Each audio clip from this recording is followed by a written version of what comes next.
on arrive en 2009 à un point de non-retour. On est obligé de se mettre d'accord pour qu'il y ait des mesures prises au niveau international pour réduire les émissions de gaz à effet de serre dès maintenant, pour qu'en 2015, on soit passé à l'acte depuis plusieurs années.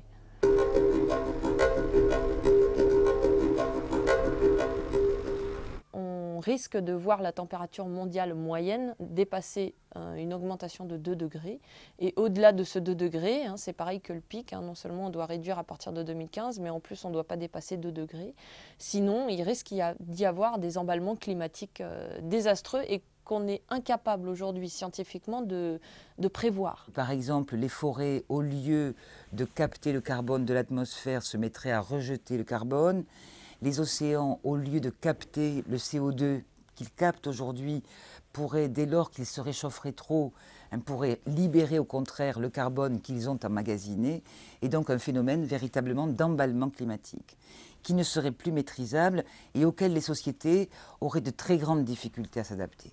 Un certain nombre de pays du Sud, je pense à l'Afrique par exemple, sont déjà soumis à des sécheresses extrêmement importantes, ce qui a des conséquences sur l'agriculture et donc en perspective des crises alimentaires extrêmement graves. Bon, de même, d'autres sociétés, je pense au Bangladesh, c'est l'inverse. Le Bangladesh, nombre de terres cultivables sur lesquelles on cultive du riz, qui est la nourriture de base, sont aujourd'hui en tendance à être inondées. On voit déjà des phénomènes de sécheresse extrêmement importants se produire en Espagne, en Italie, en Grèce, dans le sud des États-Unis. On voit des feux de forêt se multiplier de manière extrêmement importante. Donc dans les pays du Nord aussi, le déséquilibre des écosystèmes va se manifester vraisemblablement rapidement.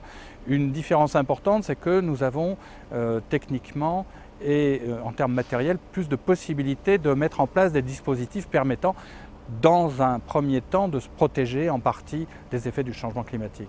Là où il va falloir se réveiller aussi, c'est que s'il y a des impacts de l'ampleur que l'on devine sur les pays du Sud, c'est évident qu'il va y avoir des contre-impacts sur les pays du Nord ensuite. Moi, j'aime pas trop utiliser cette sorte de menace parce que c'est quelque part, ce sera bien cherché. Enfin, je veux dire, s'il y a une immigration,